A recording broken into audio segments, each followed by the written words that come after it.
Nos enfants passent une grande partie de leur jeunesse à l'intérieur de l'école. Ils se réfèrent à d'autres adultes et découvrent un nouveau monde via le milieu scolaire. Pourtant, l'espace où évoluent nos enfants nous paraît parfois un peu opaque. Enfin, vous avez de la chance si votre enfant vous raconte toute sa vie à l'école, mais ce n'est pas toujours le cas. Alors, je me suis posé la question, comment se déroule la vie à l'intérieur des écoles et à quoi ça ressemble d'être instite en 2024? Mouhamadou est professeur des écoles depuis une dizaine d'années. Il est remplaçant, par choix, pour découvrir le plus de milieux possible et donc d'engranger de l'expérience. Sur les réseaux sociaux, vous le connaissez peut-être, sous le pseudonyme de Balance pour la Balance, il raconte des scènes, des interrogations que lui suscite son métier. Plongez avec moi dans l'univers de l'enseignement du primaire et de la maternelle et venez prendre une belle leçon de remise en question par Mouhamadou. Je vous souhaite une très bonne écoute. Salut Mouhamadou. Salut Clémentine. J'ai le droit de dire ton prénom, c'est bon? Bien sûr. Parce que tu es plus connu quand même sous le nom de Balance pour la Balance, C'est vrai. qui n'est pas tout à fait ton prénom. Non, mes parents, ils n'ont pas choisi celui-là, heureusement. Alors aujourd'hui, on va s'intéresser à ton métier. Parce que tu es professeur des écoles et ça me tenait vraiment à cœur de comprendre les enjeux qu'il y a autour de l'école aujourd'hui, de ce que ça veut dire être prof en 2024, de pourquoi on choisit d'être prof aujourd'hui au 21e siècle. Déjà, raconte-nous comment tu es arrivé à devenir professeur des écoles. Écoute, je suis devenu prof parce que j'ai toujours eu la passion des enfants. Voilà. Non, évidemment, c'est pas vrai. C'est une partie de la réponse. Non, c'est quelque chose qui est arrivé dans mon parcours. Parce que moi, j'ai fait des études de sciences humaines. J'ai fait de la socio, d'anthropo, un peu d'économie aussi, des langues. Et puis, à un moment donné, dans mon parcours, je me suis arrêté. J'ai fait autre chose. Je suis rentré dans la vie active. Et l'opportunité, on m'a conseillé, en fait, de devenir prof parce que apparemment, c'était, il y avait quelque chose dans mon caractère qui s'y apparentait. Voilà. Et on m'a dit, écoute... je te vois bien en tant que prof, il y a des possibilités, t'aimes bien expliquer les choses aux gens, et t'expliques plutôt bien, alors pourquoi pas. Et effectivement, ça a matché. Alors j'ai tenté le concours une première fois sans préparation, en fait, pour voir ce à quoi ça ressemblait. Évidemment, je me suis fait recaler, et ça c'est une petite info pour tous ceux qui disent que le concours est donné à n'importe qui. Et ben, à ce moment-là, peut-être que j'étais même pas n'importe qui, j'étais personne. Voilà, donc on me l'a pas donné. Et l'année suivante, je suis rentré dans la formation, à l'époque ça s'appelait... les INSPE, SP, INSPE maintenant, voilà. Et ça s'est très bien passé, on m'a expliqué ce qui n'allait pas. J'ai passé le concours, ça s'est très très bien passé. Et puis voilà, maintenant je suis prof depuis 7-8 ans et j'aime beaucoup. J'aime beaucoup pour plein de raisons différentes. Évidemment, la première que j'ai évoquée, mais pas que. Ce que j'aime bien, en fait, c'est la possibilité, si on veut, d'essayer, je dis bien d'essayer, d'impacter de manière positive, en tout cas, les parcours des élèves que je rencontre, voilà. Mais c'est quelque chose qui est réciproque en réalité parce que je sais que ça serait très bateau comme ça, mais c'est la vérité en fait. Tous les jours, j'en apprends un petit peu plus de la part des enfants que je rencontre. Et là, j'emploie le terme enfant, pas élève, parce qu'ils ne sont pas toujours élèves en fait. Voilà, être élève, ça s'apprend. Et lorsqu'ils arrivent à l'école, ces enfants, qui sont des enfants que les parents nous confient, voilà, sont d'abord eux-mêmes en fait. Ils ne sont pas toujours dans ce rôle-là et j'en apprends beaucoup. Et pourquoi est-ce que tu as voulu devenir professeur des écoles et pas être prof dans une matière que tu aimais Parce que je ne me voyais pas avec des adultes. Le rapport est différent. Je me voyais pas... parce que c'est vrai que lorsqu'on fait des sciences humaines, souvent, l'un des débouchés, en tout cas, c'est l'enseignement dans le supérieur. Mais je ne me voyais pas avec des adultes, en fait, à aucun moment. Je me suis dit que s'il y avait contact avec des êtres humains, c'était plutôt à ce qu'on considère être la base, tu vois. Lorsque les enfants sont petits, c'est pas que c'est plus malléable, mais c'est un autre intérêt. Voilà, c'est un autre intérêt. Il y a moins de certitude chez eux, peut-être. Et je trouvais que le terrain m'aura donné raison jusqu'à aujourd'hui, que la qualité des échanges était peut-être plus directe. Avec des enfants? Ouais. Il y a moins de filtres. Et c'est chouette. Et c'est chouette. Parce que vraiment, ils nous renvoient parfois des images de nous-mêmes qu'on ne perçoit pas autrement, qui peuvent être vraies ou fausses, mais c'est extrêmement intéressant, en fait. On est toujours en adaptation, en fait. Ouais. Et c'est ça que je recherchais, je crois, quelque part. Tu te serais vu quand tu étais toi ado te dire en fait plus tard je vais être prof des écoles devant des tout petits, que ce soit des 3 ans ou des 11 ans? Non, absolument pas. Absolument pas. L'école, je crois que comme beaucoup de personnes, hein, c'est un endroit quand tu as de la chance, en tout cas, lorsque tu y vas, lorsque tu es petit, ben, t'aimes bien ça. Moi, c'était le cas. J'aimais bien l'école. Je sais que c'est pas le cas pour tout le monde, mais moi, j'ai eu cette chance-là. Mais lorsque tu y es plus, bah en fait, c'est comme si tu zappais un peu. Euh, Est-ce que c'est conscient, est-ce que c'est inconscient? Je sais pas. Il y a quelque chose, en tout cas, qui fait que ce monde-là se referme, j'ai l'impression. On a des souvenirs plus ou moins marquants, mais l'école s'éloigne de nous petit à petit. On est occupé, happé par autre chose, d'autres aspects de nos vies. Et c'est ce qui s'est passé pour moi, en fait. Donc, non, je me voyais pas du tout devenir prof. Mais c'est vrai que lorsque je discute avec des collègues qui sont nouveaux dans le métier, ça arrive relativement souvent que ce soit des collègues qui me disent bah moi c'est ce que j'ai toujours voulu faire en fait. Donc ils sont restés dans leur scolarité et depuis tout petit en fait ils ont tout fait pour arriver à cet objectif là. Non, moi c'était pas le cas. Clairement. Donc tu t'es cherché professionnellement au départ, en Ouais. gros. Donc c'était pas la vocation, comme tu dis, depuis les tout débuts de ta vie et t'as pas accroché avec l'école en disant c'est sûr, ça c'est pour moi. Quand t'as débarqué la première fois dans une salle de classe, qu'est-ce qui t'a marqué? En tant que prof, Ouais. j'étais paniqué. Ouais, j'étais paniqué. J'étais paniqué parce que je compare souvent ça au fait d'avoir le permis de conduire. Tu sais, quand tu as le permis, bah voilà, tu as fait tes heures, tout ça, tu as passé l'examen, ça s'est bien passé. Et puis, bah pendant 3 ans, tu as un A en fait sur ta voiture qui montre que tu es apprenti. Donc, généralement, bon, ça a deux effets lorsque tu es sur la route. Il y en a qui vont être très gentils, qui vont comprendre, et il y en a qui vont s'en servir pour te mettre la pression, klaxonner à chaque fois que tu vas faire ce qui s'apparente une petite erreur, tu vas pas assez vite, ou voilà, des choses comme ça. Mais en tout cas, tout le monde a l'information qui dit que, attention, je suis encore en apprentissage. Lorsque tu es prof, c'est pas pareil, tu as le concours et ensuite tu es devant les élèves. Et les élèves, quand ils te regardent, on leur a dit qu'ils avaient un maître, une maîtresse, un professeur, et ils attendent de toi que tu sois ce professeur. Donc, t'as pas cette période d'essai, en fait. Il faut que tu sois, ou en tout cas, t'essayes d'être tout de suite... performance, c'est peut-être pas le mot, mais au niveau, en tout cas, des attentes qu'on a placées en toi. Alors que clairement, t'es pas prêt. Et je pense que beaucoup le ressentent. Moi, je l'ai ressenti comme ça. Mes premières minutes, alors ça a mis peut-être le temps de la matinée jusqu'à ce que la pause méridienne arrive et que je puisse me reposer un peu et me dire ça y est, c'est passé. Ça y est, c'est passé. Et les premières infos, les premiers bilans, j'ai pu les faire à ce moment-là. Mais ouais, le premier sentiment, c'est la panique. Mm. Est-ce que, qu'est-ce que eux ils voient en fait, les enfants? Est-ce qu'ils me voient au niveau? Est-ce que ce que je viens de dire, est-ce que je peux pas fouiller? Est-ce que c'est plein de petites choses comme ça où en fait on est en train d'essayer de rentrer dans ce rôle de professeur, comme de l'autre côté les élèves vont essayer d'entrer, les enfants vont essayer d'entrer dans ce rôle d'élève. T'avais une classe de quel âge? Ma première classe était une classe de CE1. Donc c'était quand même des grands, donc il y a une interaction, ils peuvent voir Ouais. ton mal-être ou Ouais. ton malaise, quoi. Ils Carrément. peuvent le sentir. Carrément. Ouais. J'ai jamais su s'ils l'avaient vu, mais j'imagine que oui. Est-ce que quand tu as débuté, tu as pris un poste tout de suite Bah, en à fait, temps plein et dans la même école? j'étais à mi-temps. À l'époque, Ok. la formation était ainsi faite. J'étais à mi-temps, c'est-à-dire que 2 semaines, j'étais en classe et 2 autres semaines, j'étais en formation à la fac. Ouais. On parle beaucoup de la formation des instits, des professeurs des écoles. Je pense que c'est un peu opaque pour nous, parents, ou en tout cas en dehors de cet univers. Est-ce que vous avez tu considères une bonne formation au niveau de la pédagogie? Comment on est face à une classe? Comment on intéresse les élèves à quelque chose? Ou est-ce que c'est purement théorique sur ce que vous devez apprendre comme socle de connaissances? Personnellement, mais je crois que beaucoup de collègues me rejoindront et j'espère que je ne vais pas vexer les collègues formateurs qui sont dans les INSPE parce qu'ils font un taf de fou, hein, il faut aussi le dire, ils le font comme ils peuvent. Et moi, je suis ressorti de cette formation avec beaucoup d'éléments théoriques, mais c'est vrai, peu d'éléments pratiques. Parce que je pense que c'est extrêmement difficile en fait de se positionner sur ce qui est gestion de classe, par exemple, tu vois. Parce que tu ne sais jamais à quoi va ressembler une classe, tu ne sais jamais à quoi va ressembler le climat scolaire dans lequel tu vas arriver. Mais de manière générale, je pense que la formation étant scalée, en tout cas à cet instant-là, ou en tout cas moi, lorsque j'étais dedans, eh bien, avec le recul, il m'a manqué tout un tas de petites astuces pour pouvoir m'installer plus aisément, on va dire, dans ce rôle de prof. Parce que ouais, c'était très théorique, peut-être parfois un peu trop théorique.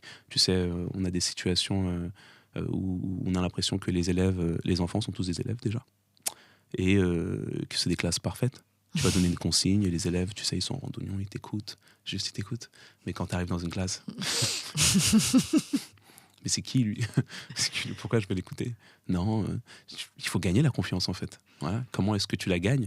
Ça, on ne sait pas toujours. Est-ce que c'est un positionnement? Est-ce que c'est un timbre de voix? Est-ce que c'est un regard? Est-ce que... Toutes des petites choses qui s'apparentent un peu peut-être à un jeu d'acteur, tu vois? Moi, je trouve que ça nous a peut-être un peu manqué. Alors, c'est pas que ça, parce qu'en fait, lorsque tu es en classe, même si tu joues beaucoup, même si tu rentres dans un personnage, tu es aussi sincère, parce que c'est une partie de toi-même en réalité. Voilà, tu enseignes des matières scolaires, mais à ta façon. Je sais que pour avoir déjà été en classe avec d'autres collègues, on n'a pas forcément les mêmes manières d'exercer notre métier, quand bien même on essaye de faire apprendre exactement les mêmes notions aux élèves. Par exemple, vous n'avez pas un module genre jeu de rôle dans telle situation? Comment je fais le premier jour de classe? Comment je dois... qu'est-ce qui va être mis en place? Comment je me présente?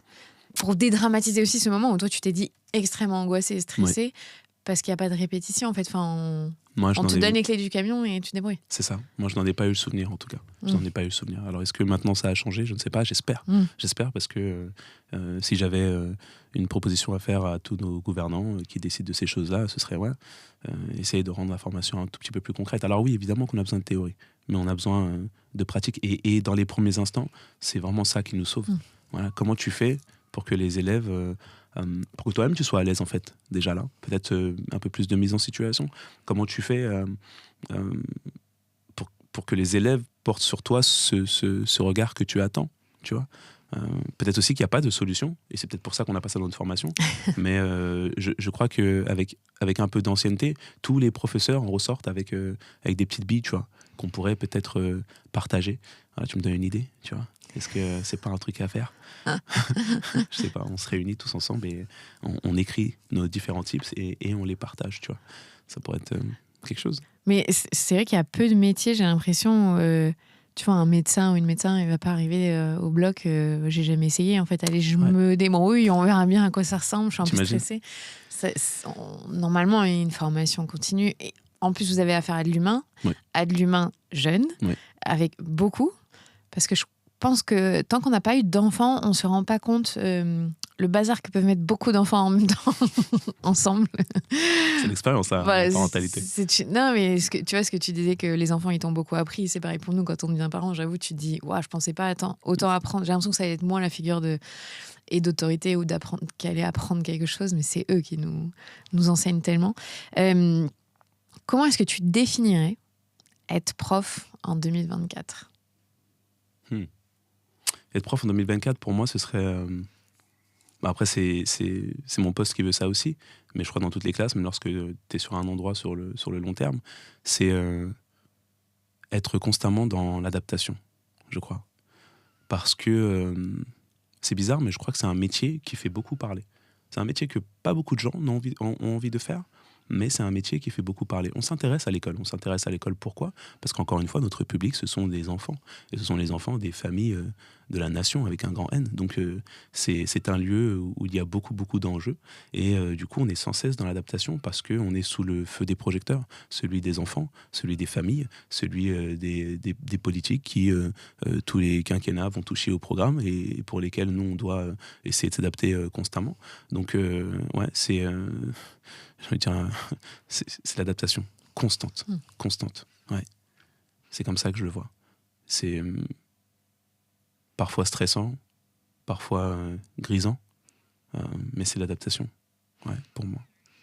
Alors, dans ton parcours, toi, tu as fait un choix un peu différent au fur et à mesure des années. Tu n'as pas voulu prendre un poste à temps plein dans la même école, c'est ça? C'est ça. Tu es remplaçant? C'est ça, on appelle ça brigade. Brigade. Ouais. Ok, c'est drôle ce mot, je trouve. C'est ouf. Ça fait très policier. Genre, tu viens, c'est quoi? Tu vas mettre de l'ordre? Je ne sais pas. Alors que non. Donc, en gros, tu es remplaçant sur des postes. Ça peut être quoi, remplaçant? Les maladies, formation. Congé mater, formation, pour le coup, cette année, vraiment. Voilà. Mais c'est des remplacements divers et variés. En fait, à chaque fois qu'il y a un enseignant qui est absent, on m'appelle ou on nous appelle, parce que je ne suis pas tout seul, évidemment. Voilà. Et on n'est pas assez, clairement. Pour remplacer tous les profs qui manquent à l'appel.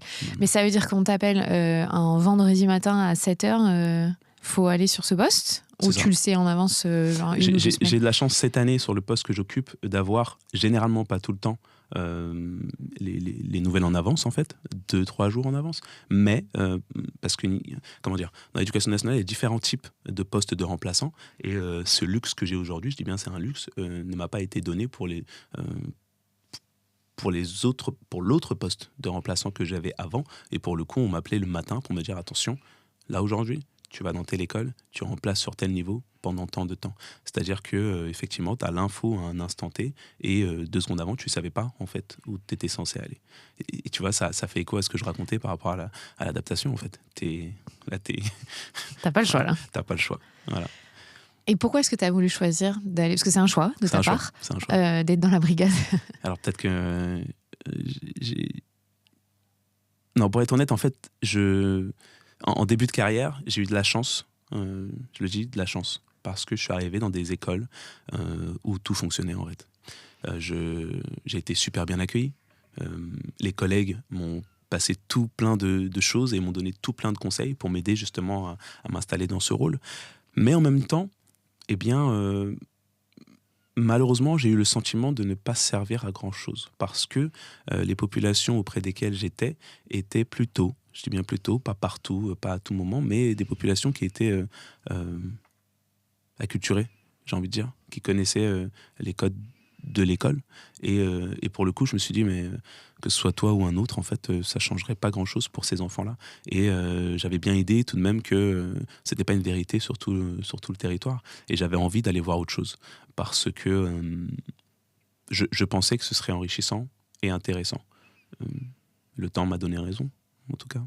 Voilà. Donc là, tu as l'impression d'avoir un impact plus fort sur la vie des enfants en prenant ce poste à la brigade. Pardon, ça me fait rire, mais euh, J'ai l'impression d'avoir un impact plus concret, en tout cas. Ouais. Parce,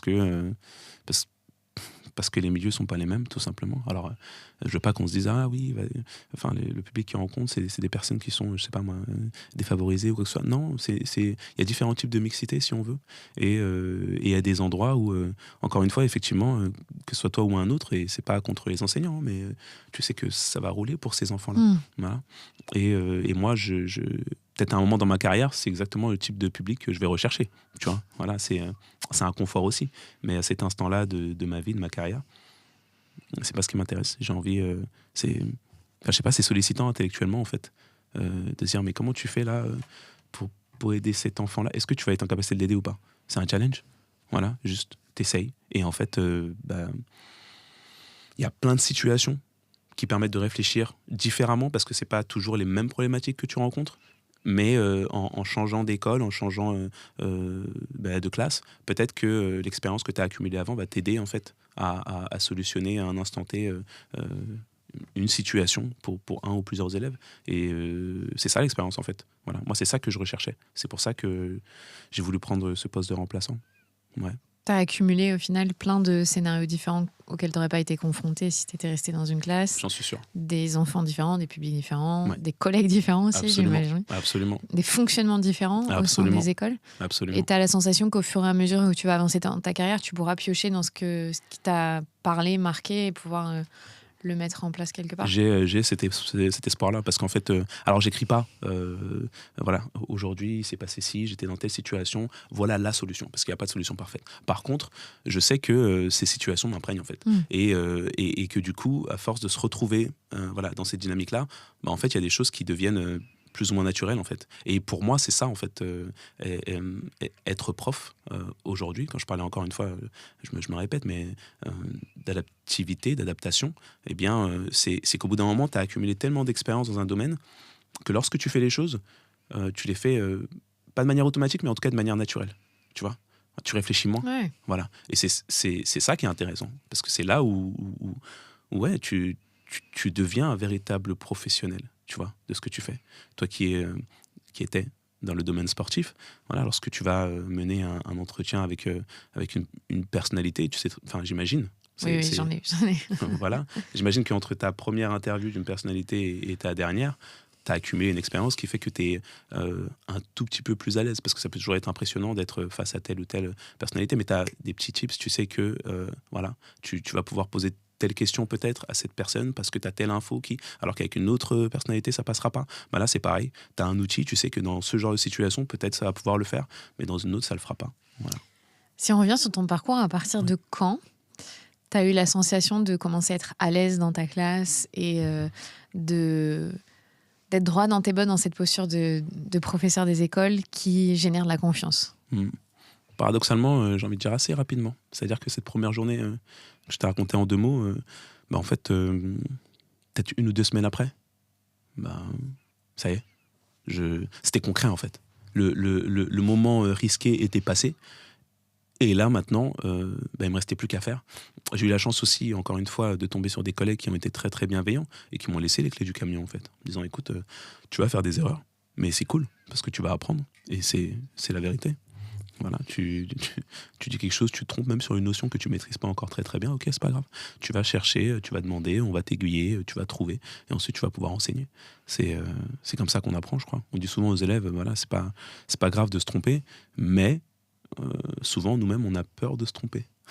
Alors que non, il ne faut pas avoir peur. On est ensemble, en fait, dans ce truc-là. Alors oui, il y a certaines choses que je sais peut-être mieux que vous. Mais ça ne veut pas dire que vous n'avez pas de connaissances parce que vous êtes plus jeune. Non, vous avez votre expérience de vie et elle compte aussi, en fait. Et c'est intéressant de la regarder. Donc, on est tous là, on est tous ensemble et on va voir ce qu'on peut faire par rapport à ce qu'on doit faire, c'est-à-dire apprendre certaines notions scolaires. En étant remplaçante, tu es forcément face à plein d'âges différents, plein de niveaux différents. C'est quoi que tu préfères? Maternelle, primaire? Élémentaire. Je préfère élémentaire et je préfère les plus grands. Okay. CM1, CM2. Parce que... j'allais dire c'est plus vivant. Non, c'est juste que la nature des échanges est différente. J'aime bien, moi, je suis quelqu'un qui aime bien l'humour. Voilà. En classe, j'aime bien lorsqu'il y a une bonne ambiance. Et avec les plus grands, en fait, tu peux te permettre certaines choses. Et tu sais qu'ils comprennent, en fait. Voilà, il y a des jeux de mots, encore une fois, des jeux d'humour que les grands vont percevoir et ils vont avoir du répondant aussi. Et en fait, j'aime beaucoup ça. Et puis même au niveau des programmes, je trouve que les programmes du cycle 3 me parlent. Le cycle 3, c'est à partir du CM1. Ça me parle beaucoup plus, en fait. Je trouve qu'on rentre dans des espèces de notions un peu plus concrètes, notamment en histoire, en géographie, en sciences. Et j'aime beaucoup ça. J'aime beaucoup ça, ouais. Mais en revanche, tu fais des remplacements chez les 3 ans, 4 ans, aussi. 5 ans. Je n'ai pas du tout de chiffres, mais j'ai la sensation qu'il y a peu d'hommes professeurs chez les maternelles. C'est vrai. Tu saurais expliquer pourquoi on est dans ce... Déjà, dans le premier degré, de manière générale, c'est-à-dire jusqu'au CM2, on n'est pas beaucoup d'hommes. Dans ce métier, on n'est pas beaucoup d'hommes. On est peut-être 15, 20%, j'en suis même pas sûr. Voilà, moi, il m'arrive d'aller dans des écoles où, quand j'arrive, je suis le seul homme. L'équipe, ce ne sont que des femmes. Voilà. Donc c'est intéressant, mais c'est la réalité. Pourquoi ? Parce que peut-être que c'est encore un métier qui, déjà, qui souffre... c'est pas un métier qui est très attractif. Ce n'est pas un métier qui, aujourd'hui, est très attractif. Voilà, de manière générale, de toute façon. Et puis, il a aussi cette image, je crois... c'est pas pour rien que... On parle d'école maternelle, tu vois. L'école, c'est un lieu qui, je crois, historiquement, est presque un prolongement du rôle des femmes dans nos sociétés patriarcales. Voilà, donc c'est un lieu qui est fait pour pas pallier la maternité, mais pour... Il y en a qui disent parfois que l'école elle a cette vocation à remplacer les parents. Non, c'est pas le cas. Par contre, on peut pas nier le fait que effectivement, c'est un endroit qui, au départ, a été pensé pour pouvoir y mettre les enfants, et que les enfants, lorsqu'ils n'étaient pas à l'école, étaient plutôt dans les jupes des mamans. Voilà. Donc c'est un prolongement de cet espace-là, en fait, tout simplement. Et je pense qu'aujourd'hui, de manière inconsciente, eh bien, le métier souffre encore de cette vision-là. Ensuite, c'est vrai que lorsqu'on va plus haut, dans le second degré, il y a plus d'hommes. Mais c'est aussi parce que, je crois, au-delà de l'intérêt personnel qu'on peut avoir pour certaines matières, eh bien, c'est peut-être socialement plus acceptable d'avoir des hommes sur des niveaux où les élèves se rapprochent de l'âge adulte. Je ne sais pas si c'est clair ce que je raconte. Voilà, plus on est dans l'enfance, et plus on s'attend à voir des femmes, alors que plus les personnes sont grandes, et plus on s'attend à y voir des hommes. Moi, je le perçois comme ça. Je le perçois comme ça. Je ne sais pas si c'est juste. Non, mais c'est vrai, je m'interrogeais parce que c'est rare les professeurs des écoles chez les maternelles. C'est vrai. Je pense qu'on l'a toutes et tous vu un peu dans les écoles. Tu vois, chez mes filles, il n'y en a aucun, évidemment, chez les matères. Ouais. Et il y a 50% d'hommes chez les primaires. Ce qui est déjà beaucoup de ce que je viens de comprendre. On est dans une anomalie représentative. Et chez les maternelles, c'est plus difficile pour toi parce qu'il n'y a pas l'interaction. Évidemment, l'humour, c'est plus compliqué avec les tout petits. C'est différent. C'est différent. Mais on a souvent cette sensation que à l'école maternelle, c'est de la garderie, ils font rien, ils apprennent rien. Et toi, tu essayes de démontrer via tes réseaux sociaux que non, les tout petits, ils ont plein de choses à apprendre, justement, parce qu'ils découvrent notre monde. Qu'est-ce qui te plaît par rapport à ça dans la transmission ? C'est qu'en fait, c'est un puits de questions, ces enfants. C'est un puits de questions. C'est-à-dire que tu restes 2 minutes dans une classe et t'es assailli de questions. Alors, elles ont plus ou moins de sens pour toi, mais elles ont du sens pour eux. En fait, s'ils te posent des questions, c'est parce que vraiment, ils veulent des réponses souvent. Et c'est juste amusant. Et en fait, tu peux... les situations d'apprentissage sont là. Voilà. Et ça tombe bien parce que souvent, c'est des questions qui se rapportent à des choses qu'on va retrouver dans les programmes. Donc, c'est trop chouette. Ça, je surkiffe. Je surkiffe. J'ai pas réponse à tout, loin de là, mais... j'aime et j'admire leur curiosité, en fait. Voilà. Je crois que pour tous les enseignants de matin, parfois c'est genre comme pour les parents, y a des moments où c'est un peu pénible parce que tu as l'impression que tu as déjà donné la réponse, parce que toi tu la connais depuis longtemps, cette réponse, mais pour cet enfant non, c'est nouveau, en fait, tu vois.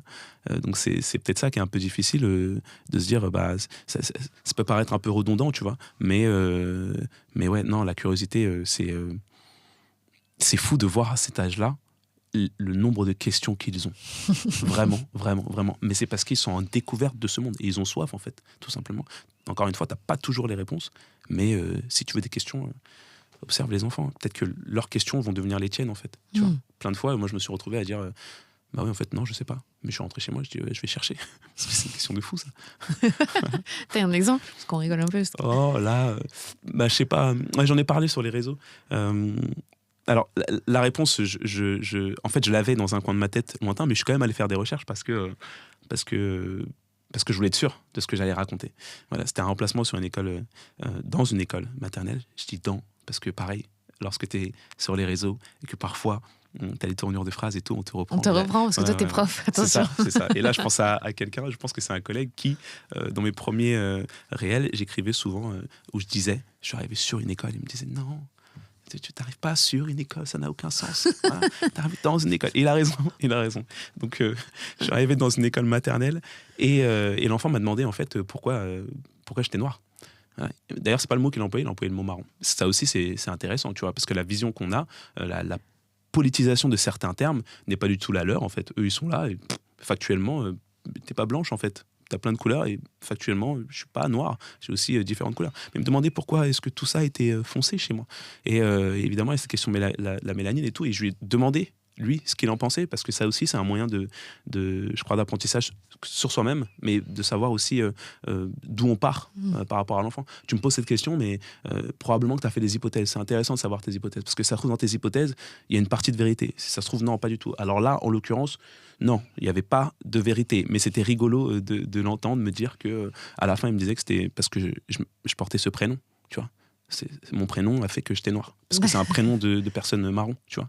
Voilà, c'était rigolo. Mais non, pas du tout. Il y a une histoire de mélanine, il y a une question d'origine du monde, une question de voyage. Et c'était intéressant d'aller chercher ces informations, rechercher ces informations, pour essayer ensuite de les lui donner avec un vocabulaire que lui puisse comprendre, tu vois. Voilà, donc ça fait partie du type de questionnement que les enfants ont parfois et qui peuvent nous interpeller, tu vois. Et je trouve ça intéressant, en fait, parce que après coup, toi aussi, tu vas chercher et tu vas revenir avec quelque chose qui va lui servir et quelque chose qui t'aura servi. C'est trop cool. Et par exemple, là, tu dis que tu as fait des recherches. Pourquoi est-ce que tu as voulu faire des recherches ? Parce que je voulais être sûr. Je voulais être sûr de ce que je racontais. Tu sais, la science, elle évolue constamment. Et les vérités d'un jour, il y a 10 ou 15 ans, ne sont pas forcément les mêmes, en fait. Voilà. Est-ce qu'il y a d'autres théories qui sont sorties ? Je sais pas. Tu vois, peut-être qu'un jour, on nous dira, en fait, non, c'est pas ça. C'est pas du tout une histoire de mélanine et j'en sais rien, tu vois. Voilà, en fait, je suis noire parce que c'est ça, les extraterrestres. Peut-être que c'est mon prénom, tu vois, il y a un pouvoir dedans. Donc, okay. je vais être sûr.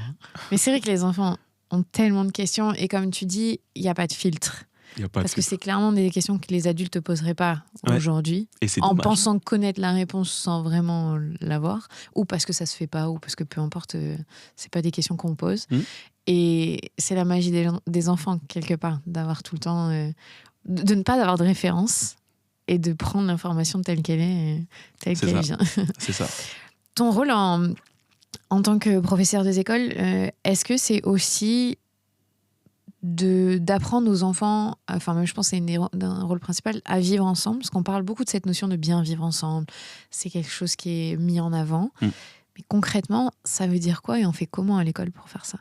Bah, pour moi, l'école, c'est déjà un lieu, en fait, où, quoi qu'il arrive, on est déjà dans l'expérimentation de vivre ensemble. Hmm. Parce que tu prends des personnes qui sont différentes et tu les mets dans un endroit ensemble. Voilà. Si toi et ta famille et moi et la mienne, on devait vivre dans un endroit ensemble pendant, je sais pas, une semaine, forcément qu'il y aurait des interactions, tu vois. Alors, est-ce qu'on les apprécierait ou pas? Ça, c'est une autre question. Mais en tout cas, on serait dans l'expérimentation de ce vivre ensemble. Donc, on est déjà dedans. Maintenant, le truc, c'est de se dire comment on fait pour améliorer la situation et pour qu'elle elle soit appréciable ou plus appréciable pour tout le monde. C'est là où peut-être que nous, on va intervenir. On va parler des règles, on va parler de savoir-vivre, voilà, des choses qui font parfois écho à la société qui est en dehors, en fait, parce qu'on a tendance aussi souvent à penser l'école comme un lieu qui est à tort fermé, tu vois. Genre, c'est son microcosme. C'est Hmm. faux, c'est faux, c'est faux. Le C'est- bâtiment en lui-même, je veux bien, d'accord, une fois que les portes sont fermées et qu'il n'y a plus personne dedans, mais en réalité, le lieu est vivant et il a un lien Perméable. absolument Ouais. perméable parce que les personnes qui arrivent dedans sont d'abord imprégnées du monde qui est extérieur à l'école. Et ça, il ne faut pas se leurrer dessus. Il y a des choses qu'on entend parfois qui ne peuvent pas provenir des enfants eux-mêmes, on le sait, parce que c'est pas leur âge, par exemple, et qui viennent de l'extérieur, et qui viennent de l'environnement dans lequel ils évoluent. Et du coup, enfin, c'est pour ça que je trouve que c'est malheureusement, plutôt c'est malheureux, que j'ai l'impression qu'on essaye de fermer les portes de l'école. Parce qu'en fermant les portes de l'école, alors ça ne veut pas dire qu'il faut tout raconter, évidemment, il y a toujours une espèce de secret professionnel qu'il faut avoir à propos de certaines choses, oui, je suis d'accord, ok. Mais de manière générale, lorsqu'on ferme les portes quelque part, il s'installe un sentiment de méfiance, en fait, qui peut virer à la défiance. Et c'est ça qu'on veut éviter. L'école, encore une fois, c'est un lieu qui accueille des enfants qui deviendront peut-être élèves, mais qui ne sont pas les nôtres. On nous les a juste confiés pendant quelques heures pour X ou Y raison. Et nous, on essaye d'en prendre soin et de faire en sorte que lorsqu'ils en sortent, eh bien, ils aient cette appréhension un peu plus juste de l'altérité, en fait. On essaye de faire en sorte que... parce qu'il ne faut pas oublier que demain, après-demain, la société dans laquelle on vit, ce sera la leur, en fait. Ils seront aux commandes comme on est aux commandes aujourd'hui. Et on veut faire en sorte que ça se passe le mieux pour tout le monde. Donc, comment est-ce qu'on fait concrètement? C'est les expériences de vie, en fait. À chaque fois qu'on va se retrouver avec peut-être une scène qui s'apparente à, je sais pas moi, des choses qu'on n'apprécie pas, en fait, de la colère, de l'animosité, non, c'est pas ça, mais toutes ces interactions, en fait, qui ne sont pas souhaitables à l'extérieur de l'école, on va essayer de les prendre, de les traiter et de les décortiquer pour essayer de les expliquer et essayer de faire comprendre qu'il y a des solutions. Parce qu'il ne faut pas non plus nier ce que les gens ressentent. Il ne faut pas non plus essayer de... Comment dire ça? Des interactions naissent d'autres interactions. Voilà.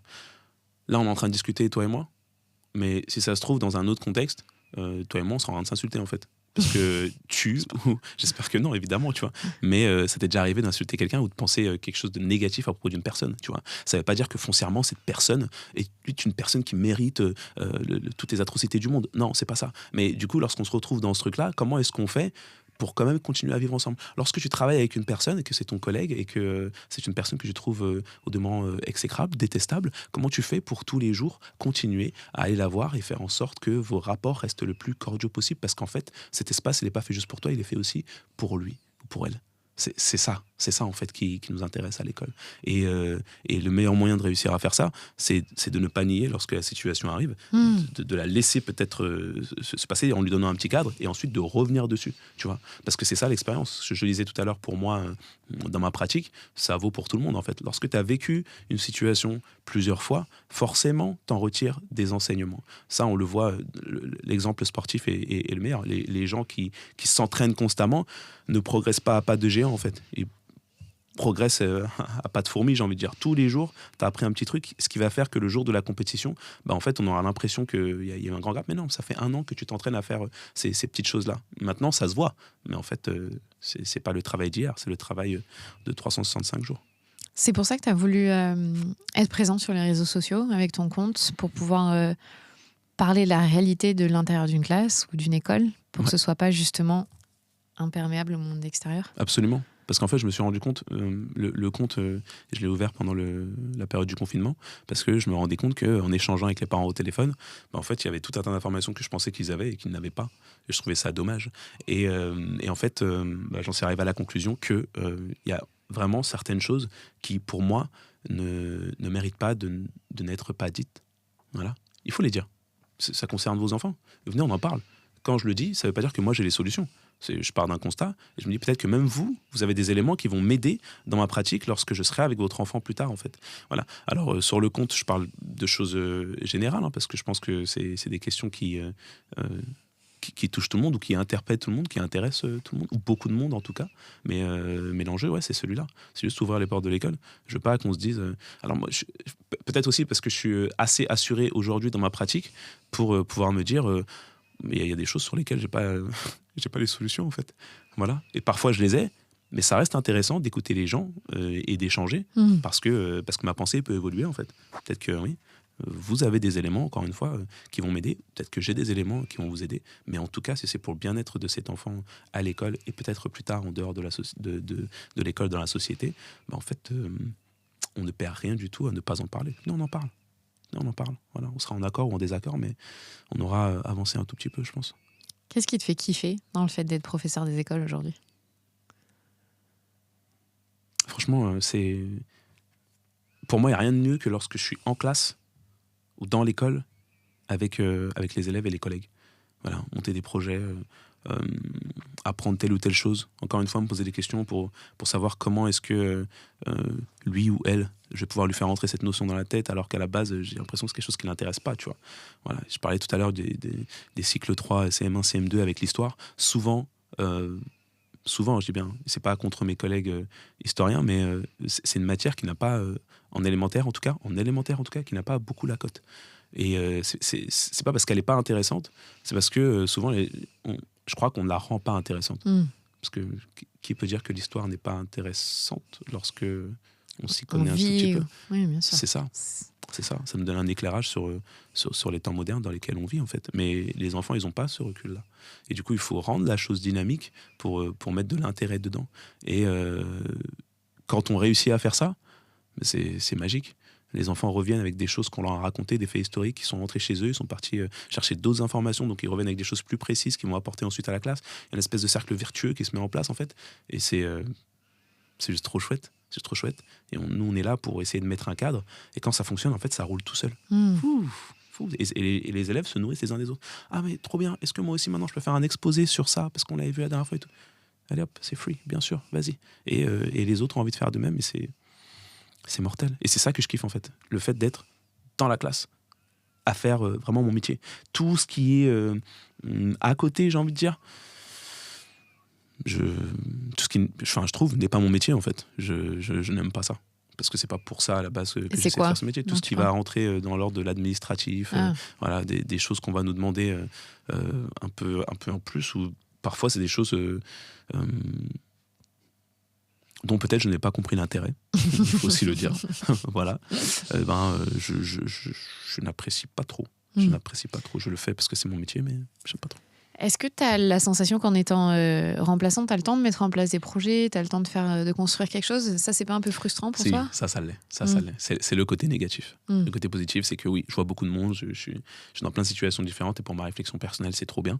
Mais le côté négatif, c'est celui-là, c'est que tu n'as pas, ou très rarement en tout cas, l'occasion de revenir quelque part, voilà, et de mettre en place un projet sur le long terme. C'est la chose qui me manque. Parce que Ouais. tu peux être remplaçant combien de temps? C'est quoi la durée Là, d'un cette année, remplacement? par exemple, Ça peut être... c'était, allez, au maximum, j'ai fait une semaine pour l'instant. Voilà. Donc, c'est des remplacements qui sont très, très courts. Et ça, c'était lorsqu'il n'y avait pas de formation. Sinon, c'est des choses qui font une journée, 2 jours. C'est vraiment très, très bref. Et tu reviens jamais à l'école 2-3 jours?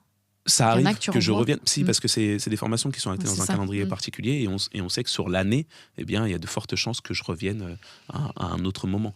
Mais bon, voilà, à ces moments-là, si on sait que c'est vraiment moi qui vais être là, alors on peut échanger nos coordonnées avec les enseignants et se dire, bah voilà, peut-être que lorsque tu reviendras, tu pourrais bosser sur ci ou sur ça. Mais 90% du temps, c'est pas le cas. C'est un one-shot. C'est un one-shot. Donc toi, tu dois être excellent H24, quoi. Un peu, c'est ça, non? Ouais, et si je le suis pas, bah, je donne pas mon nom. Comme ça, je sais que personne ne me retrouve. Voilà. Il y a un mec, il est venu une fois, il était prof, on n'est même pas sûr. Je sais pas qui c'était. On sait pas. Voilà. Monsieur M. Non, mais c'est vrai que c'est un exercice particulier parce que t'es pas dans le temps long où tu peux construire quelque chose, où déjà tu dois gagner leur confiance en deux. Ouais. J'imagine que jamais à la fin de la journée tu connais tous leurs prénoms. Si t'arrives? Oh, ça dépend. Si. Si. Et je crois que tu vois, ça, c'est l'expérience qui rentre. Tu vois. Ah ouais, On se d'accord. dit, mais il y a un moment donné, et même moi, je suis étonné. Je me dis, ah ouais, si, Ça, je m'en souviens. Ce qui se passe parfois, c'est que c'est très rare, mais cette année, ça m'est arrivé de revenir sur une école, dans une école, où, où j'avais été il y a 2 ans. Et en fait, non seulement les élèves se souvenaient de moi, mais moi, je me souvenais d'eux. Et c'était pas pour les raisons qu'on pense. C'est pas genre, ça s'est super bien passé, tout ça. Non, ça s'était pas bien passé. Là tu dis mince. Je me dis, mais c'est fou parce que en fait, ils sont venus me voir et c'était dingue. J'arrive dans la cour et c'est pas bien ce que je vais dire parce que les gens vont dire, mais il se la raconte lui. Mais c'est vraiment ce qui s'est passé. C'est-à-dire, je suis arrivé dans la cour et les élèves se sont mis à crier. Genre, c'est monsieur, je n'aime pas mon nom de famille, mais ils ont crié mon nom de famille et ensuite ils sont venus autour de moi. Il y en a qui m'ont pris dans leurs bras, tout ça. Et j'étais là, genre. Mais ça s'est mal passé, les gars. Pourquoi vous venez me voir? Mais oui, mais c'est qu'en fait, ma notion du mal passé N'est pas la leur. n'est pas la leur. Ah. C'est que je me souviens, c'était une classe qui était déstructurée en fait, tu vois. Et malheureusement pour moi, parce que c'est quelque chose que je n'aime pas faire, eh bien, j'ai dû axer une bonne partie de. J'avais été un peu plus longtemps à ce moment-là. J'avais été 1 semaine, je crois, justement. J'avais dû axer les premiers moments sur la discipline en fait, tu vois. Revenir sur quelques règles de base. Quand on veut parler dans le collectif, on lève le doigt. Si tu lèves pas le doigt, je ne t'écoute pas. C'est pas contre toi, mais les règles, elles sont faites pour tout le monde, en fait. Parce que si tout le monde fait exactement comme toi, on ne s'entend pas, c'est pas possible. Donc des choses comme ça que je n'aime pas faire, que j'ai dû faire. Et pour moi, c'était pénible. Donc j'en ai gardé un souvenir mitigé. Mais pour eux, c'était cool. C'était cool. Ils ont passé un bon moment. Ils se souvenaient de ce qu'on avait fait, tout ça. Et je reviens et ils se mettent à crier mon nom à 8h30 dans la cour. Et les autres profs qui me regardent un peu bizarrement, genre, c'est qui lui? On l'a jamais vu sur l'école parce que l'effectif, il a changé entre-temps, tu vois.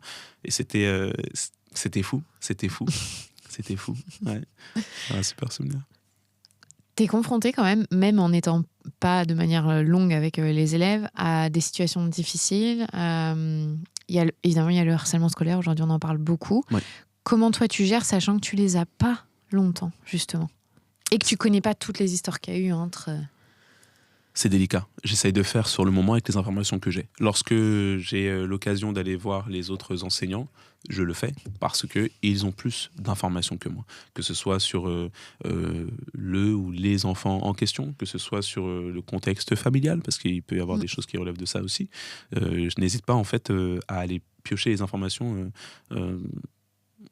aux endroits où je pourrais les trouver. Mais ce qui m'intéresse, moi, c'est le temps présent. Tu disais tout à l'heure, voilà, par rapport au projet sur le long terme et tout, moi, je prends les remplacements tels qu'ils arrivent, comme si c'était finalement des mini-années scolaires. C'est-à-dire que si je suis là pendant 1 semaine, bah, sur les 36 semaines de l'année, pour moi, mon année scolaire, elle commence lundi, elle se termine vendredi avec vous. On va faire le max pour que ça se passe bien.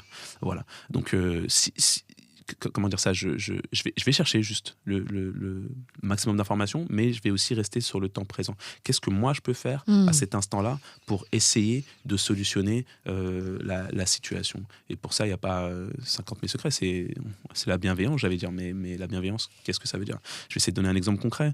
Un élève me dit que, je sais pas, c'est un truc peut-être que j'ai déjà raconté ou je raconte autre part. Mais un élève me laisse comprendre que, allez, oui, voilà, je vais donner un exemple. Un élève fait quelque chose qu'il ne devait pas faire. Et je lui dis, écoute, fais gaffe, parce que si tu continues ce soir, tes parents, s'ils me posent la question, je vais sûrement leur dire la vérité, à savoir ce que tu as fait. Parce que ça aussi, ça arrive. Les parents viennent te voir le soir, ils disent, voilà, comment s'est comporté mon enfant, comment s'est passée la journée. Je ne suis pas un menteur, hein. Je ne vais pas mentir pour toi, je vais dire la vérité. Donc voilà, il me dit, oh non, il faut pas. Je dis, mais pourquoi? Il me dit, parce que sinon, je vais être privé je sais pas moi, de judo. Je lui dis, ok, d'accord. Donc là, en fait, tu sais que tu as fait quelque chose que tu ne devais pas faire, ok, mais tu me proposes en fait de te couvrir pour que toi, tu puisses profiter d'un truc que tu trouves cool, alors que ce que tu viens de faire n'était pas cool, que ce soit pour moi ou pour toi ou pour les autres. Qu'est-ce qu'on fait maintenant? Viens, on réfléchit. À cet instant-là, si jamais je devais rencontrer tes parents, malheureusement, ta séance, elle saute. Hein. Parce qu'encore une fois, je ne suis pas un menteur. Mais peut-être qu'à partir de cet instant-là, qu'on s'est dit les choses, tu vois, eh bien, si tu fais ce que tu as à faire, tu le fais correctement, en fait, ce que je vais dire à tes parents va changer aussi. Parce que je serai dans une autre vérité que tu auras mise en place. Viens, on va dans cette direction-là. Comme ça, si jamais on me pose la question, je n'aurai pas à mentir. Je dirai cette vérité-là parce qu'elle sera plus immédiate. Voilà, c'est des choses comme ça que moi, j'essaie de mettre en place. Alors, on n'est pas sur le harcèlement, tu vois. Mais j'allais dire quelque part, c'est pareil. Lorsque je te retrouve dans des situations qui ressemblent à du harcèlement, parce que le harcèlement, tu sais, c'est un terme qui est revenu peut-être à la mode aujourd'hui, mais lorsqu'on en parle, on est souvent pas d'accord sur la définition. Je sais pas si je te pose la question, ce que c'est que le harcèlement, qu'est-ce que toi tu me dirais? Quand il y a un effet de groupe face à un individu Ouais, qui est exclu et Ouais. qui est en souffrance, soit. dans la sphère de l'école, ouais. Ouais. Mm. Tu vois, là, c'est bien parce que tu me dis sphère de l'école. C'est-à-dire, toi, tu parles du harcèlement scolaire. Si jamais ouais. on devait l'écrire, il y aurait l'adjectif scolaire à côté. Pourtant, le harcèlement, c'est le mot le plus important. Et il n'est pas que scolaire.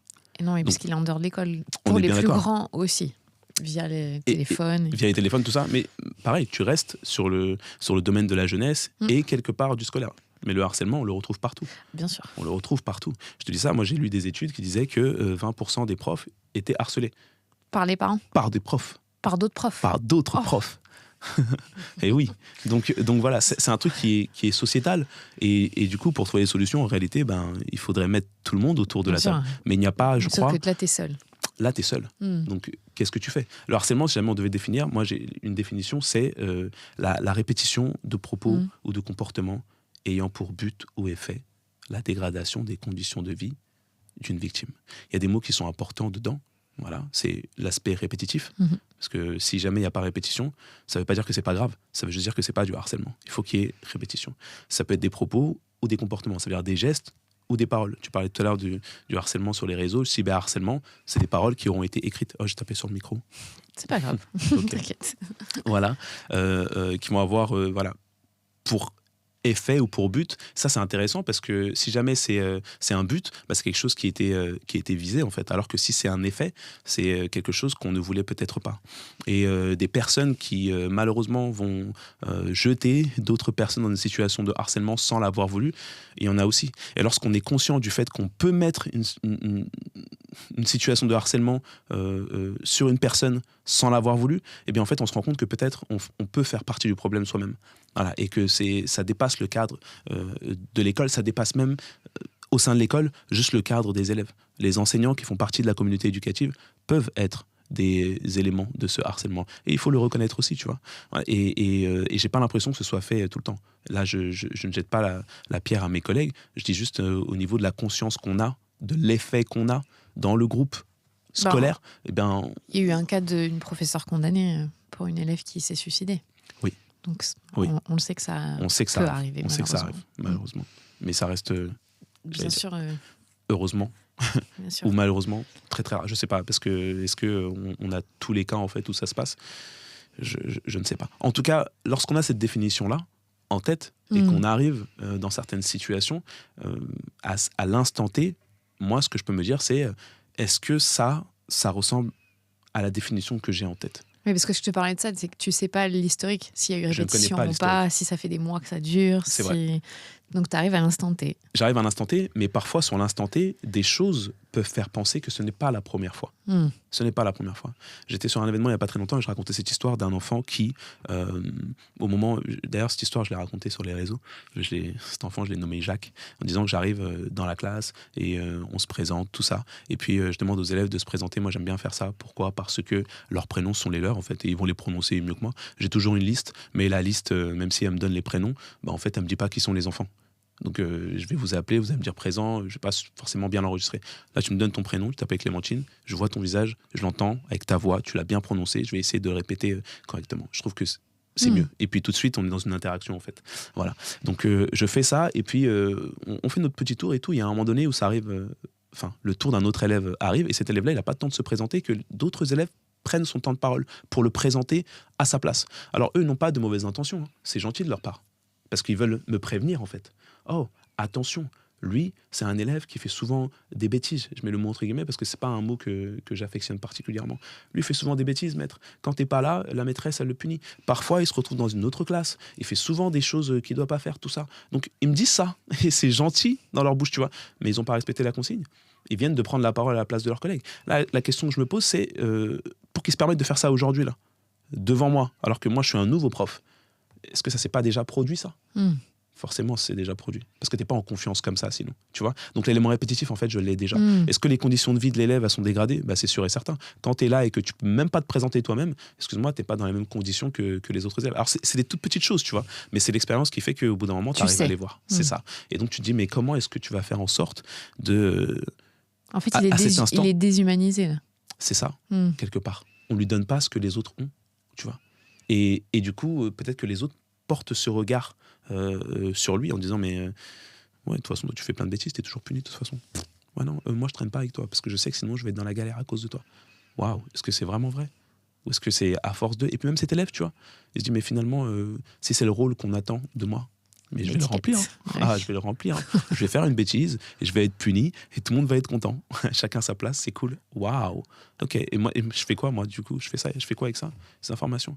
Bah non. Généralement, je propose de recommencer la journée, de repartir à zéro avec un petit speech disant voilà, j'essaie de remettre tout le monde à sa place. On dit, hey, ce que vous avez fait là, c'est pas chouette. Hein. C'était pas la consigne. Chacun devait se présenter. Lui, il n'a pas eu le temps de se présenter ou elle n'a pas eu le temps de se présenter. On va recommencer. Et on fait comme si rien ne s'était passé. Parce que je le connais pas, en fait. Je suis pas la maîtresse. J'étais pas là. Pour l'instant, il s'est rien passé avec moi. Venez, on se donne une chance, en fait.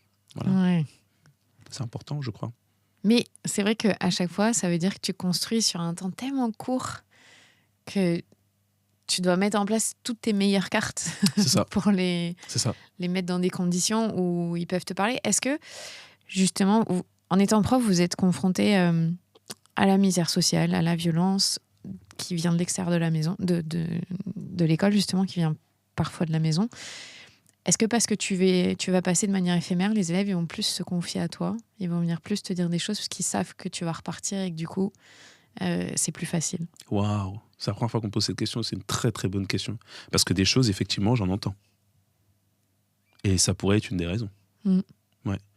Je ne sais pas. Il faudrait attendre que un des élèves que j'ai eu soit en âge de me retrouver peut-être sur les réseaux et de s'exprimer sur la question. Dire, je sais que je lui ai parlé parce que justement j'avais conscience d'eux. Je n'en sais rien. Peut-être de manière inconsciente, ouais.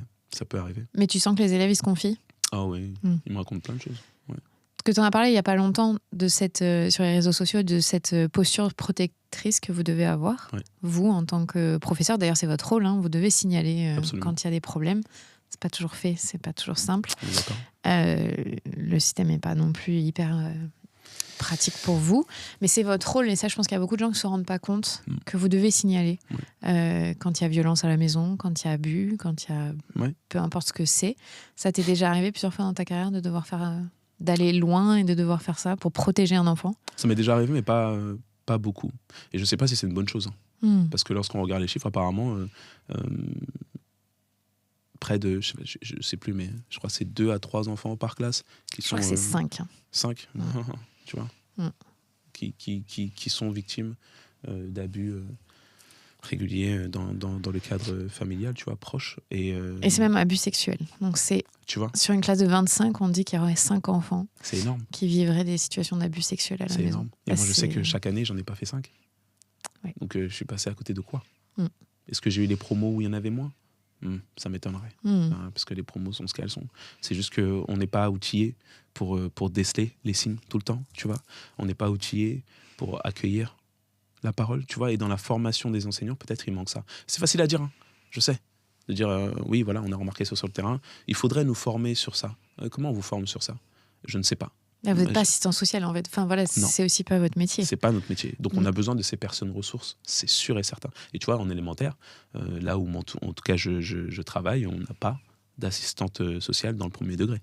Il y en a au collège, il y en a au lycée. Mais ça ne veut pas dire qu'en élémentaire, il ne se passe rien.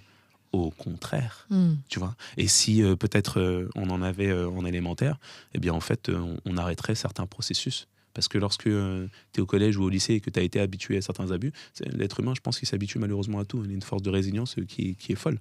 Et chez les enfants, encore plus. Lorsque tu es habitué, ça devient ta normalité. Jusqu'à ce qu'on te fasse vraiment comprendre que c'est pas normal. Mais peut-être que parfois, tu arrives à un âge où il est trop tard pour qu'on te dise c'est pas normal. Tu dis bon, c'est passé. Ça ne veut pas dire que tu n'avais pas conscience que c'était pas terrible.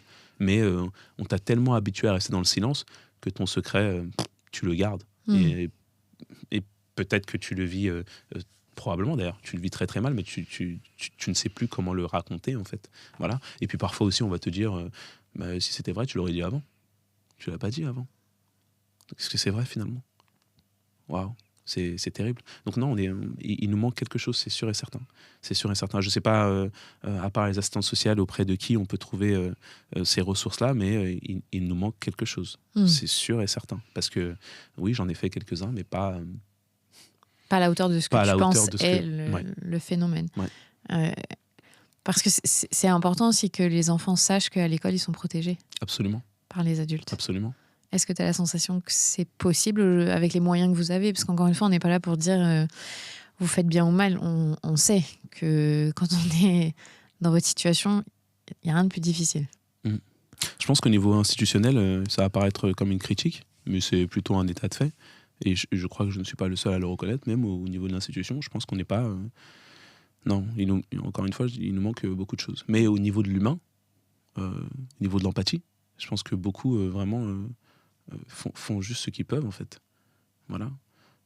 C'est-à-dire que lorsque...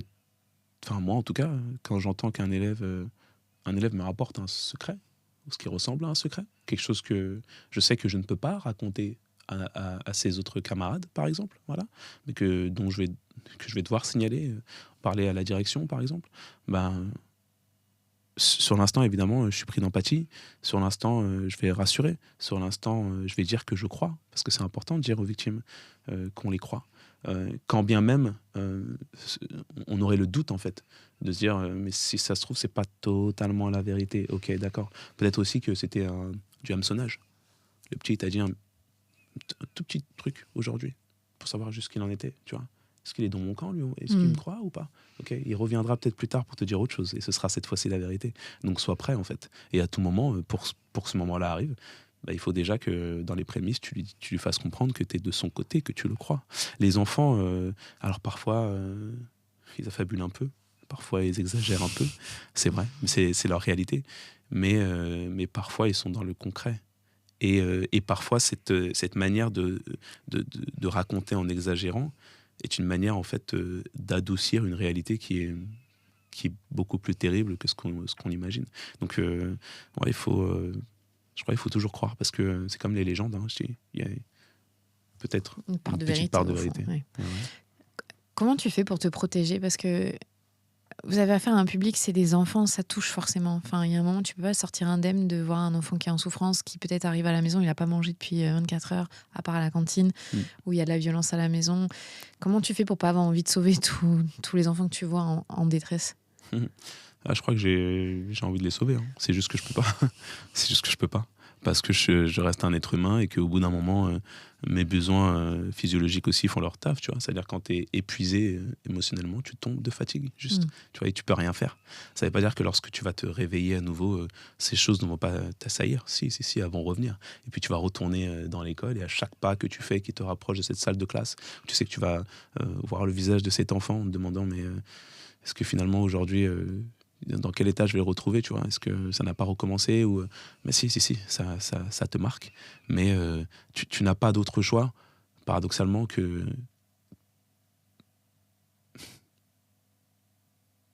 pour revenir, en fait, ben, il faut que tu partes. C'est bizarre, ce que je dis. C'est-à-dire que tu es obligé de sortir de l'instant Mm. pour pouvoir mieux revenir. Si jamais tu restes tout le temps dans la... Ben, en fait, Mm. toi aussi, tu tombes. Juste, et t'es plus d'une aide pour personne. Voilà.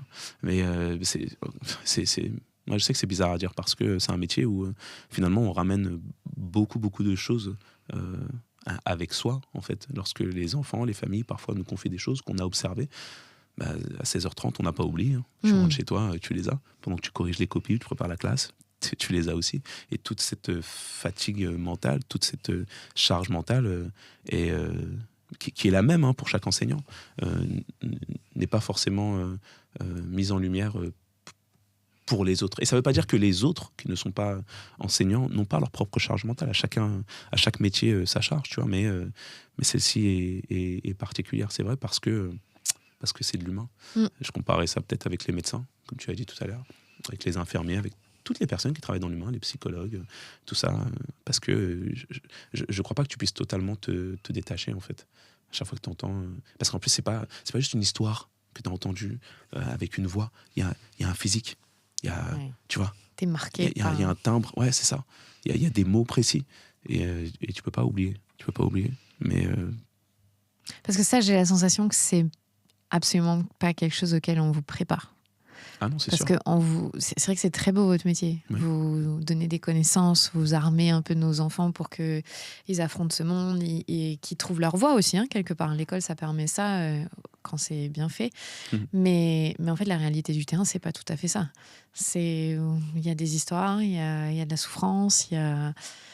comme tu dis, quand tu es face à un public où tu sais que ce soit toi ou un autre maître ou une autre maîtresse, ça changera pas grand-chose à leur trajectoire de vie. Il y en a d'autres.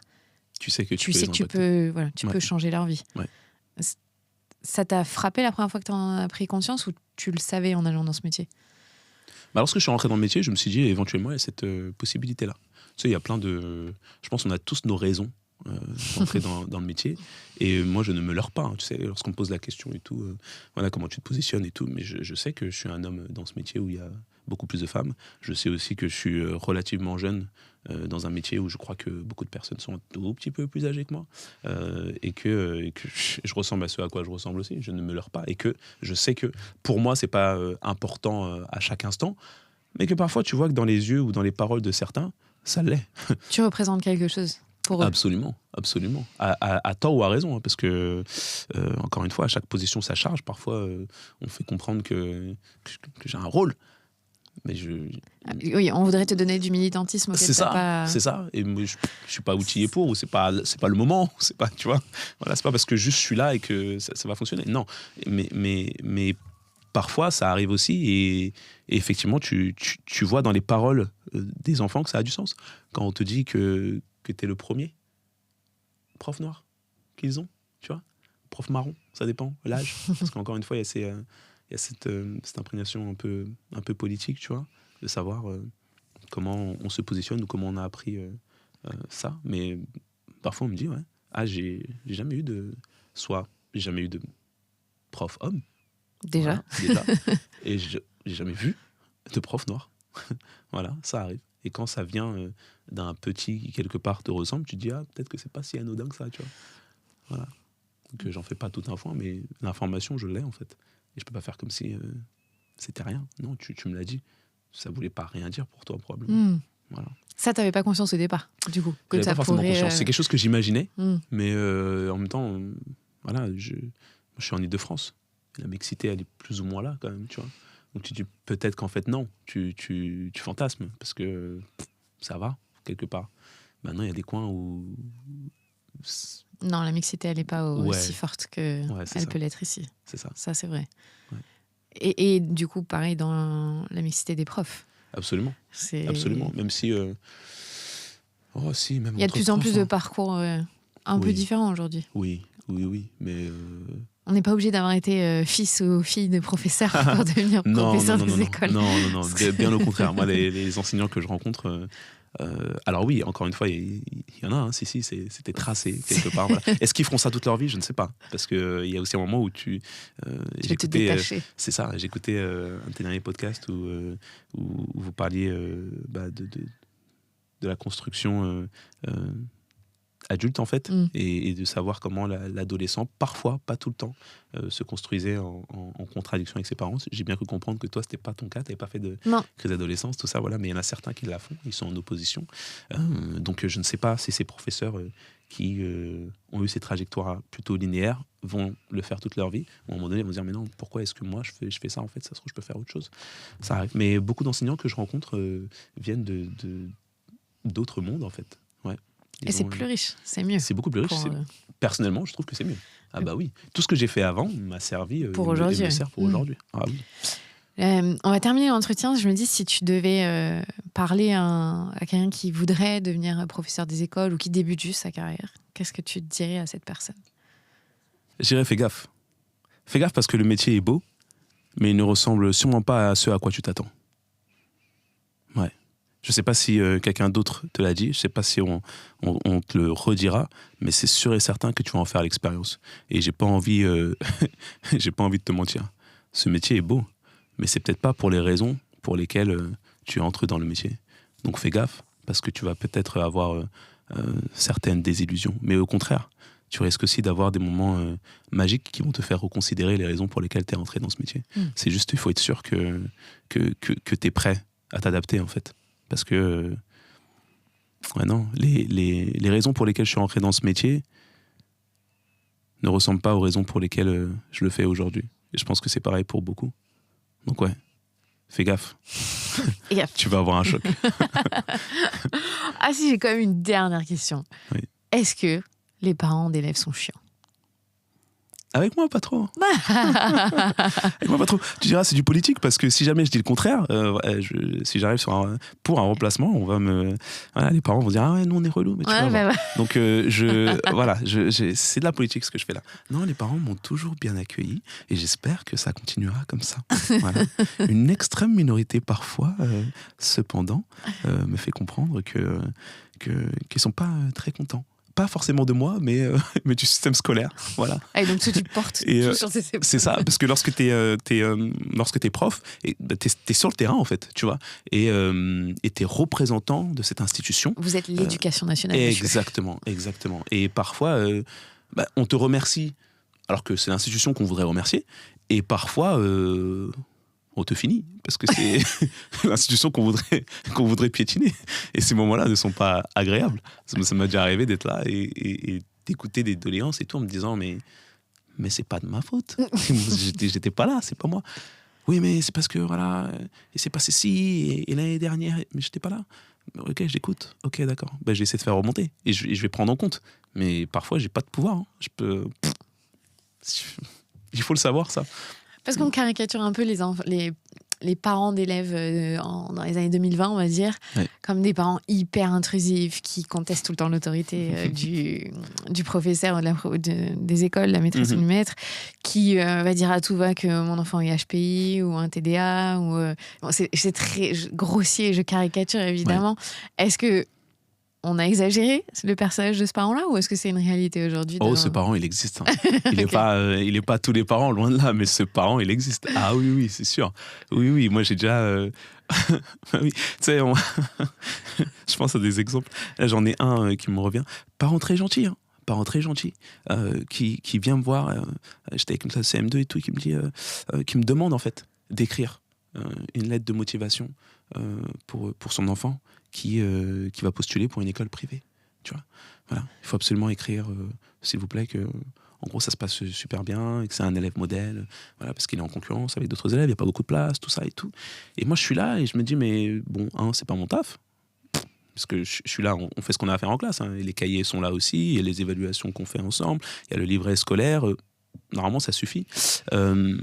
Et puis surtout, en fait, non, l'élève, non, il n'est pas comme vous pensez, votre enfant, en classe, quand il est avec moi. Donc, si j'écris ce courrier, je vais me mentir. Et je ne suis pas un menteur. Donc, c'est délicat parfois de dire aux parents, attention, hein, le regard que vous posez sur votre enfant, lorsqu'il est à l'école, c'est pas du tout le même regard qu'on pose sur lui. Hein. Voilà. Donc, bon, mais c'est extrêmement délicat parce qu'on a l'impression que... Et, quelque part, c'est vrai, hein, les enfants, ça reste des enfants. Voilà. Mais au bout d'un moment, ils perçoivent aussi qu'ils ne sont pas dans le même espace avec les mêmes personnes. Et ils sont malins. Très malins. Très malins. Beaucoup plus malins que nous. Ah oui, il y en a, sur le long d'une année, on se fait berner je ne sais pas combien de fois. Hein. Ah oui. Mais ça commence sur tout. Enfin, je ne sais pas, ça peut être le comportement général, mais ça peut être aussi sur les apprentissages. Un élève va te faire croire que, en fait, il a une posture absolument... je veux dire... modèle, j'ai envie de te dire, tu vois. Et tu te dis, mais alors lui, c'est sûr et certain, c'est un des élèves sur lesquels je vais pouvoir compter. Et en fait, quand t'en parles avec les collègues, bah, ils te disent, fais quand même attention. Parce que il m'a fait le coup l'année dernière, mais en fait, c'est un fourbe de fou. Et tu vas observer, tu vois, délicatement. Et c'est important de te faire ton propre avis. Mais voilà, t'as ces cas de figure, en fait, où juste les élèves, ils savent. Ils savent parfois comment te prendre. Ils savent aussi comment parfois prendre leurs parents. Les parents. Et ils jouent. Et il ne faut pas l'oublier. Donc oui, ce parent, il existe. Il existe. C'est pas tous les parents loin de là, mais il existe. Et je ne stigmatise pas du tout les enfants qui ont vraiment un TDA ou qui sont HPI et qui ont besoin d'accompagnement. Mais c'est vrai qu'on a caricaturé ces parents-là un peu intrusifs et qui vous contestent. Mais on en parlait juste avant de commencer le podcast que quand tu discutes avec des collègues plus anciens, ils te disent pas c'est mieux, c'est moins bien. C'est juste que c'est complètement différent aujourd'hui le métier et les parents à qui vous avez affaire et les enfants que vous avez aussi aujourd'hui sont différents. Les enjeux sont différents. Absolument. Il y a et la beaucoup de choses qui ont bougé. Beaucoup de choses qui ont bougé. Parce que c'est pour le meilleur ou pour le pire. On ne saura pas maintenant en tout cas, mais oui, c'est différent. En tout cas, les collègues... ils ne disent pas que c'est pire, mais parfois ils nous laissent comprendre quand même que c'était pas si mal avant. Je sais pas si c'est pour pas nous décourager, tu vois. C'est quand même. Ils prennent des pincettes un peu. C'est ça. Ils sont généralement bienveillants. Enfin, c'est comme partout. Il y en a qui sont bienveillants, il y en a qui le sont un peu moins. Il y en a qui sont patients, il y en a qui sont agacés. C'est un métier où il y a de l'humain en fait, et au bout d'un moment, même si on se veut professionnel. Le plus possible en tout cas, bah, l'humain refait surface en fait. Et on peut pas lutter contre ça, je crois. Il faut juste pouvoir l'accepter, que ce soit au niveau des collègues, mais aussi au niveau des parents. Moi, je leur en veux pas à ces parents-là. C'est souvent des parents qui sont investis pour leurs enfants en fait. Ils ont juste de hautes aspirations pour eux et ils veulent le meilleur pour leurs enfants, donc c'est cool. Mais juste, il faut à chacun quelque part, à chacun sa place, tu vois. Voilà, on a tous en tête l'intérêt de l'enfant, mais on n'a pas le même regard à poser dessus. Et on est censé, nous, à l'école, être un tout petit peu experts de ce qu'on fait. Ça ne veut pas dire qu'on est des experts en parentalité, hein. Non. On est juste pas trop mauvais dans nos domaines de prédilection. Voilà. Quelle éducation. C'est l'enseignement. C'est ça. Allez, c'est vraiment ma dernière question. J'ai tergiversé là. Tu te vois faire ce métier toute ta vie ? C'est une question que je me suis déjà posée. Et au tout départ, je me disais oui. Et plus ça avance, et c'est pas un an qui est là, mais plus je me dis peut-être qu'il y a d'autres potentialités. J'aime vraiment beaucoup l'école. J'aime vraiment beaucoup mon métier. J'aime vraiment beaucoup être dans le cadre scolaire. Juste, je me dis, est-ce qu'il n'y a pas d'autres moyens de faire peut-être ce que je fais ? Voilà. D'impacter ou d'essayer d'impacter autrement. Je ne sais pas. Je ne sais pas de quoi l'avenir est fait. Je ne me ferme aucune porte. Ce qui est sûr, c'est qu'à cet instant-là, maintenant, je suis plutôt heureux dans mon métier. Donc, je vais continuer au moins un peu. La porte n'est pas fermée, elle n'est pas encore ouverte complètement. C'est ça, elle est entrouverte. Elle est entrouverte. Il y a des gens qui passent avec une lumière et tout. Je me dis, non, pas encore. Pas encore. Voilà. Merci beaucoup d'avoir raconté ton quotidien, d'avoir mis des mots sur ce que vivent les enseignants aujourd'hui, même si c'est que ton expérience, évidemment. Mais je pense que ça peut faire du bien aux parents de savoir quels sont vos problématiques, vos enjeux et la réalité du terrain qui est différente, comme tu l'as bien fait comprendre, Ouais. de ce à quoi on peut s'attendre, même nous en tant que parents. Merci. Merci à toi Clémentine, c'était un moment très agréable d'échanger comme ça, parce qu'on n'a pas forcément l'occasion, tu vois, d'avoir des moments off où soit on parle avec des collègues, soit on parle comme ça posément avec des parents, donc c'est moi qui te remercie. C'était Avec plaisir. très très chouette. Merci.